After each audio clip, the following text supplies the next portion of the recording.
et avocate à la cour d'appel depuis 2006. En 2006, j'avais 8 ans. C'est bon. Elle est aussi coordonnatrice de l'ONG Les Femmes Partenaires du Progrès. Sous vos applaudissements, s'il vous plaît. Attentivement, l'intervention de Maître Diane. Merci. Je suis très contente d'être là devant vous. Parce qu'il y a plusieurs structures qui n'ont pas cette belle initiative de se réunir comme vous aujourd'hui pour acquérir de la science. Nombreuses, elles programment que l'achat de pain et aller boire et manger. Elles se limitent là. Je pense que je n'ai pas dit faux. Mais aujourd'hui, à la Synco, je sens qu'il y a des femmes capables, des femmes intellectuelles qui visent l'excellence en invitant des personnalités avec cette belle initiative. Je vais passer à un bref historique par rapport à la Journée internationale de la femme. La Journée internationale de la femme, elle trouve ses racines au début du XXe siècle, dans la lutte des pauvretés, pour l'égalité, les droits et des votes, des meilleures conditions de travail en Europe et aux États-Unis. Cette journée internationale des femmes est infiniment liée à la grève générale et aux manifestations des femmes, des Russes et pérotrates au niveau des Saints le 23 février 1917. En 1991, le président russe Lénine consacre la date du 8 mars, journée des femmes, et des décennies suivantes. La journée internationale de droits de femmes est marquée par la même date chaque année en Europe et dans tout le monde entier. Et en 1910, lors de la conférence internationale des travailleuses à Copenhague, en 1910, Clara Zetkin, militante allemande, avait proposé la création d'une journée annuelle pour revendiquer le droit de vote et l'égalité officielle par l'ONU en 1977. Qu'est-ce que le droit? Qu'est-ce que la justice? Nous pouvons dire en général, les droits, c'est ce que nous avons. Nous en avons besoin pour que les choses puissent aller, pour que les choses puissent aller de l'avant. En République démocratique du Congo, la promotion des droits et de la justice pour les femmes et les jeunes filles est un enjeu majeur de développement de la paix en démocratie. Aujourd'hui, les femmes sont en train de s'élever, de militer pour ouvrir une brèche. On a toujours dit, il y a toujours une première, une deuxième, une troisième. Et par rapport aux droits de la femme ici en République démocratique du Congo, on a toujours dit qu'il faut honorer les gens vivants. Vous voyez cette grande personnalité qui est assise là, elle est parmi les pionnières. Aujourd'hui, la femme s'élève en RDC, c'est grâce au combat de Maman Faïda. Si vous pouvez l'applaudir aussi. C'est grâce à leur combat que nous, aujourd'hui, femmes, nous sommes en train de militer, nous sommes en train de continuer l'œuvre que ces grandes dames ont commencée. Par rapport au cadre juridique, la RDC a ratifié plusieurs instruments juridiques internationaux et adopté de lois nationales pour protéger le droit de la femme en République démocratique du Congo ainsi que dans le monde entier. Nous avons plusieurs articles qui protègent les droits de la femme, ainsi que plusieurs instruments juridiques qui sécurisent les droits de la femme. Nous avons, par rapport en RDC, les droits de la justice des femmes sont principalement protégés par plusieurs articles de la Constitution. La Constitution, c'est notre Bible. C'est le premier instrument d'abord juridique de notre pays, c'est la Constitution. Nous avons l'article 14 qui consacre l'élimination de toutes les formes de discrimination à l'égard des femmes, ainsi que l'article 12 qui consacre l'égalité tous devant la loi. Donc la femme aujourd'hui est au même pied d'égalité. Or la femme d'hier, elle n'avait pas tous ces droits-là. Parce que la femme d'aujourd'hui, elle est en train de s'instruire, elle est en train de s'informer. Parce qu'aujourd'hui... Ça va maintenant. Parce que la femme congolaise aujourd'hui, elle est en train d'avoir l'information ainsi que la formation. Nous avons plusieurs structures aujourd'hui qui sont en train de militer pour que la femme aujourd'hui ait connaissance de ses droits et connaître les instruments juridiques qui sécurisent la femme congolaise. Nous avons la loi sur la parité, la loi numéro 15/013 du 1er août 2015 qui met en œuvre la modalité d'application de droits de la femme et de la parité pour promouvoir l'égalité des chances et la participation équitable des femmes dans les affaires de l'État. Aujourd'hui, nous voyons que par rapport au pourcentage de la participation de la femme, de l'applicabilité des droits de la femme, le taux est élevé. Parce que la femme aujourd'hui ne veut plus rester derrière. Elle est là devant, soutenue, parce qu'elle veut avancer. Par rapport au pourcentage, nous voyons comment le pourcentage est en train d'être augmenté. On a un exemple palpable, le gouvernement actuel. Il y a plusieurs femmes qui sont en train de mouiller leur maillot pour sauver l'honneur de la femme en travaillant comme les hommes. Le code de loi sectoriel, code de la famille. N'oublions pas, malgré que nous avons la Constitution, il y a aussi le code de la famille. Dans ces codes de la famille, dans ces codes de la famille, il est précisé que la femme a le droit.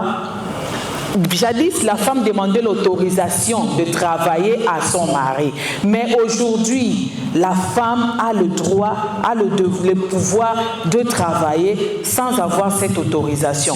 Ce n'est pas se rebeller, mais c'est juste harmoniser les choses pour que vous puissiez vaquer à vos occupations. La femme a le droit de travailler, la femme a le droit à la parole, la femme a le droit à l'opinion, la femme a le droit à l'égalité au niveau du travail. Donc aujourd'hui, par rapport à la loi congolaise de la Constitution, la femme et l'homme sont au même pied d'égalité par rapport à cet avancement. Nous avons la loi électorale. Applique la parité dans la composition de la liste. Nous avons ces avantages par rapport.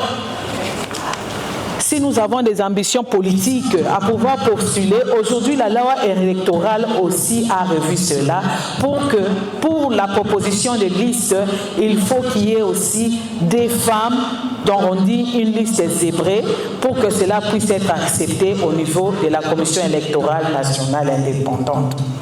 Par rapport aux instruments internationaux, nous avons la Convention sur l'élimination de toutes les formes de discrimination à l'égard de la femme.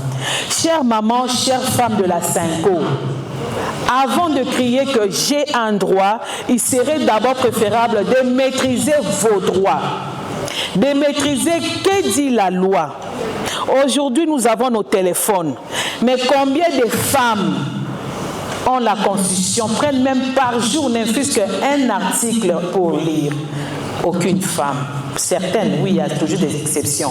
Quelle est cette femme aujourd'hui? C'est le combat que nous sommes en train de militer par rapport à la vulgarisation de la prise de conscience en elle-même.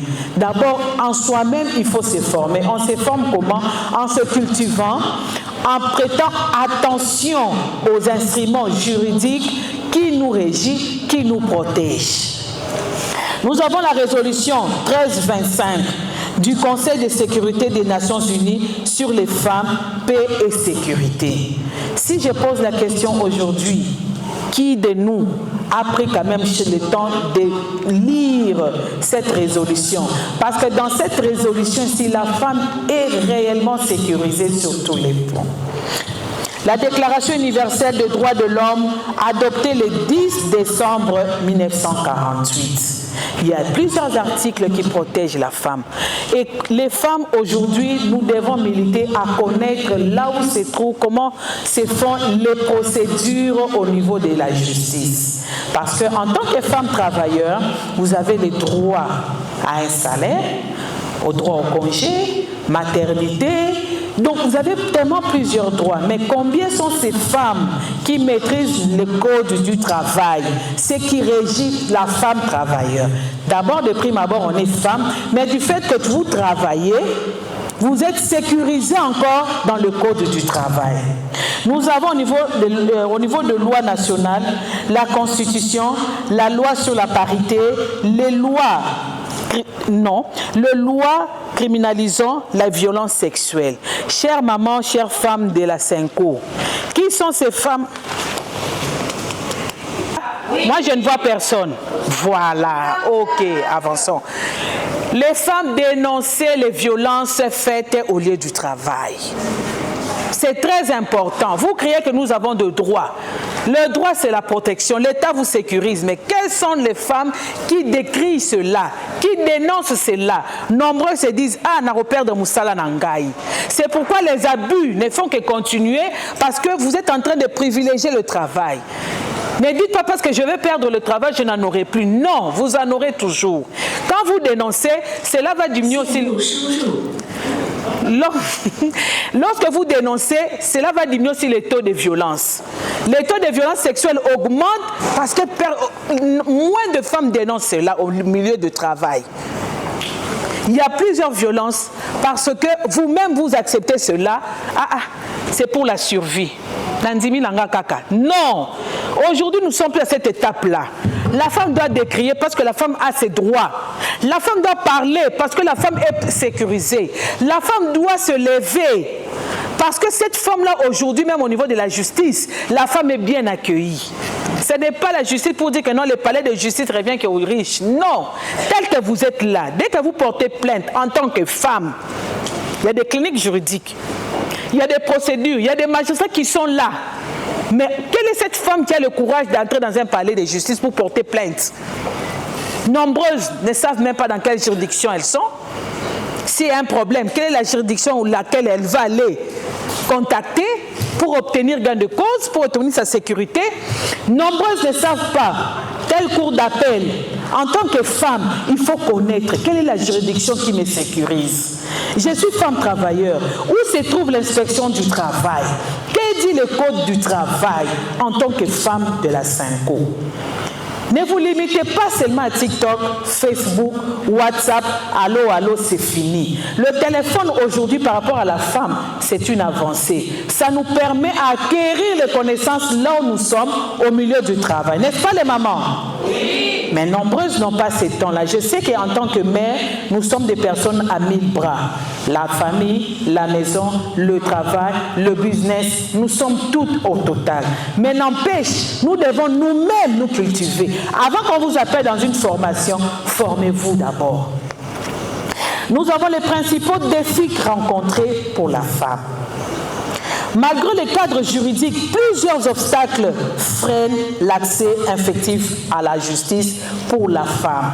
Nous avons la peur, l'hésitation, la crainte de perdre son travail, ainsi que les moqueries au niveau de la société. Chères femmes, lorsque vous savez que vous avez de droits, tant que vous savez que vous avez raison, la justice aujourd'hui, elle est respectée et elle est équitable. Qu'on ne vous trompe pas. Toute femme qui va vers la justice, elle obtient gain de cause. Mais nombreuses, je vais commencer par où? Qui vais-je contacter? Je vais commencer. C'est ce qui freine cette femme, cette peur-là. Et c'est pourquoi la justice n'est pas bien applicable pour la femme. Parce que la femme elle-même, elle a peur, elle se sous-estime. Violence basée sur le genre. Nous avons la violence sexuelle, mariage précoce, violence domestique, les violences au niveau du travail, les violences domestiques ainsi qu'à la maison. Chères mamans travailleurs, aujourd'hui c'est le 8 mars. Moi, j'ai toujours dit 8 mars, introspection. 8 mars, voyons l'avenir. Qu'est-ce que j'ai fait, moi, Maître Diane? Nous sommes le 8 mars aujourd'hui, 2026. Quel apport ai-je apporté dans ma société? Qu'est-ce que j'ai fait de bon? J'ai contribué au niveau de mon lieu de mon travail. Parce qu'on peut beau présenter le thème des nationales, on peut beau présenter le thème international. Du fait que toi-même en soi, ton droit à toi-même d'abord, tu ne veux pas le respecter, ça sera compliqué. Nous avons l'accès limité à la justice, manque d'information, c'est ce que je viens de dire. La femme n'aime pas être informée et formée. La femme aujourd'hui a la crainte des instances juridiques pour peur de perdre sa crédibilité. Coût élevé de procédures juridiques, c'est faux. Les femmes aujourd'hui pensent que les instances juridiques coûtent cher. Non. En tant que femme militante, femme travailleure, je vous demanderai, tant que vos droits ne sont pas respectés, tant que la justice, là où vous êtes, n'est pas équitable, criez haut. Nous sommes là, nous les juristes. Nous avons des cliniques juridiques, nous attendons des plaintes. Mais jusque-là, les taux des femmes qui viennent vers ces cliniques juridiques, elle n'est pas normale. Parce que la femme a peur de perdre son mariage, de perdre son travail, et c'est pour perdre aussi son honneur. L'inégalité économique. Chère femme, vous êtes directeur. Chère femme, tu es PCA. Chère femme, vous êtes... il y a directeur, il y a quoi encore? Professeur. Vous êtes... non, par rapport au grade, je suis en train de parler par rapport au grade. Si vous avez un monsieur à côté qui est directeur, qui touche 500 $, vous aussi, vous devez avoir le même salaire que l'homme. Qu'on ne vous trompe pas, vous avez le droit du fait que vous avez le même grade. Ce n'est pas parce qu'il est homme, il peut obtenir plus, et vous êtes femme, vous saviez que vous avez le même grade, tu touches moins et tu restes silencieuse. La faute à qui? Parce que quand vous ne dénoncez pas, comment nous saurais-je que, au sein de votre institution, il y a l'injustice au niveau du salaire? Au niveau de la promotion, vous avez totalisé 5 ans, 10 ans, 15 ans. Chère femme, ne restez pas à vos grades. Du fait que tu es consciente que tu as travaillé, d'arrache-pied, écrivez, demandez la promotion. Vous savez que la promotion se demande? Vous ne le savez pas? Les mamans, la promotion se demande du fait de d'abord, premièrement, de ton ancienneté. Deuxièmement, par rapport à ton grade. Tu ne peux pas rester à un grade à vie. Nombreuses ne le savent pas. La promotion se demande, tu prends, tu écris. Je n'ai pas dit que ça sera à la seconde exécutée, mais ça sera étudié par rapport au rapport déposé. Mais si tu ne fais rien, n'écrivez pas. Mais tant que tu es conscient que je dépose mes rapports annuellement, trimestriellement, j'ai fait bien mon travail, mesdames, écrivez. Et chère maman, apprenez à écrire. Les courriers, l'administration demande à ce que toujours écrire, laisser des traces par les écrits. Évitez le WhatsApp. Oh, j'ai fait le courrier électroniquement, oui, c'est bien, mais ayez toujours les durs en guise de preuve. S'il vous plaît, parce que maintenant, avec la technologie, on est tellement affaibli que même pour écrire à l'autorité, vous utilisez le WhatsApp. Chère maman, pour obtenir aussi beaucoup de la valeur, apprenez à écrire et restez avec des accusés de réception. En cas de problème, cela va vous protéger. Parce que le téléphone peut avoir un virus, tout partira. L'ordinateur peut avoir aussi un virus, tout peut partir. Mais vos durs là, vous gardez jalousement. En cas de dénonciation, vous démontrez. Je lui avais dit, je lui avais interpellé, je lui avais posé. Donc, c'est ça, l'administration. Nous avons, par rapport aux difficultés de la justice, la femme devant les autorités judiciaires, éviter la faiblesse. Ce n'est pas parce que vous êtes venu devant une autorité judiciaire en tant que femme, une parenthèse, il vous courtise. Vous avez volé de payer 500, vous payez 1000 francs parce que vous complétez, évitons cela. Parce que dans la justice, elle est équitable et la justice est respectée. Au niveau de l'inspection du travail, chère maman travailleur, l'inspection est ouverte pour tout le monde. contactez l'inspection du travail quand il y a un problème.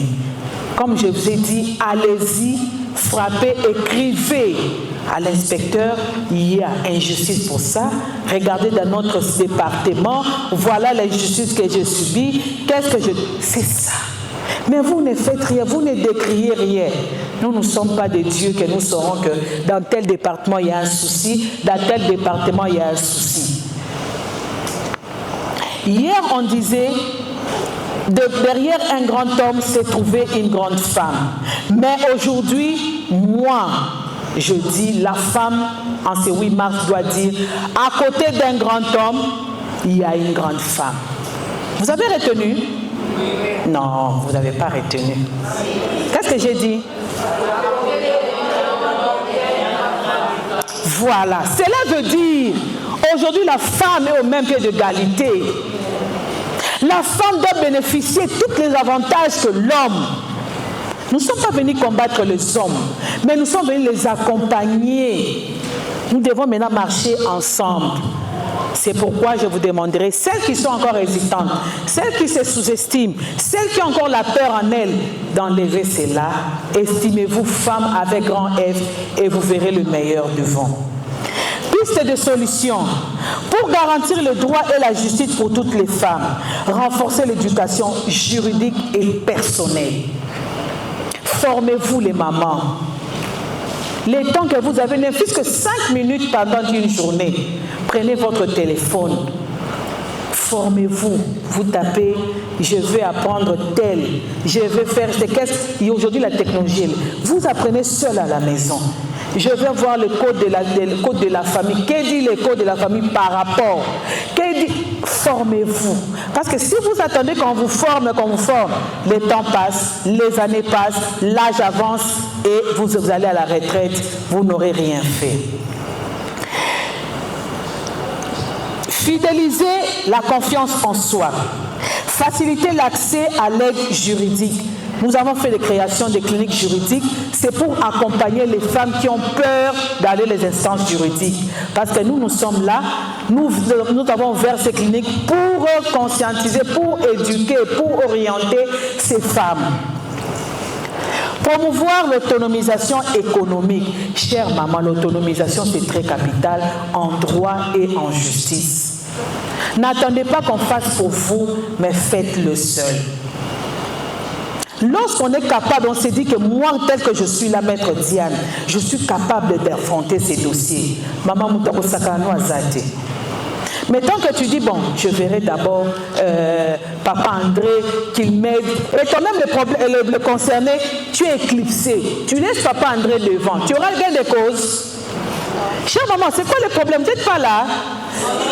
Je ne suis pas venue dans un auditoire, mais je suis venue échanger avec vous. C'est ça la différence. Ça, ce n'est pas une auditoire. Ça, ce sont en train d'échanger avec des grandes dames qui sont devant moi. Vous n'êtes pas des grandes dames? En tout cas, les mamans de Senko, oyez! Les mamans de la Senko, oyez! Voilà, merci beaucoup. Pour conclure, je dirais ceci. Femme, lève-toi. La justice est là. Femme, lève-toi. Le droit est là. Apprends, maîtrise et avance. Femme, lève-toi. Apprends, maîtrise et avance. La justice pour les femmes et les jeunes filles en République démocratique du Congo ne sont pas seulement une question féminine, mais une question naturelle. Chères femmes, ce n'est pas par pitié qu'aujourd'hui nous avons des lois qui nous protègent, non, parce que nous les méritons. Ce n'est pas par Mawandi, bon, on vous donne un quota, non. C'est la méritocratie. Nous l'avons mérité parce qu'il y avait eu un combat de femmes capables, de femmes d'excellence, qu'elles sont là, qui ont milité et que nous sommes en train d'emboîter les pas, qu'aujourd'hui la femme congolaise est debout.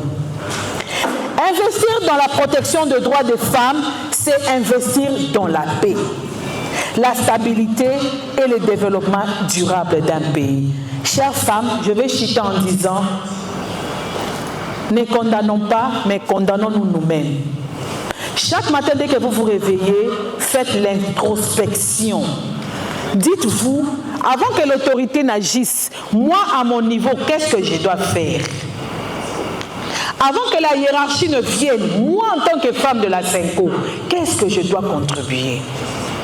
Évitons les critiques, soutenons ceux qui gèrent déjà, aimons-nous, vous allez voir, le réseautage va nous amener de l'avant. Merci beaucoup et bonne fête à toutes. Merci, Maître Diane.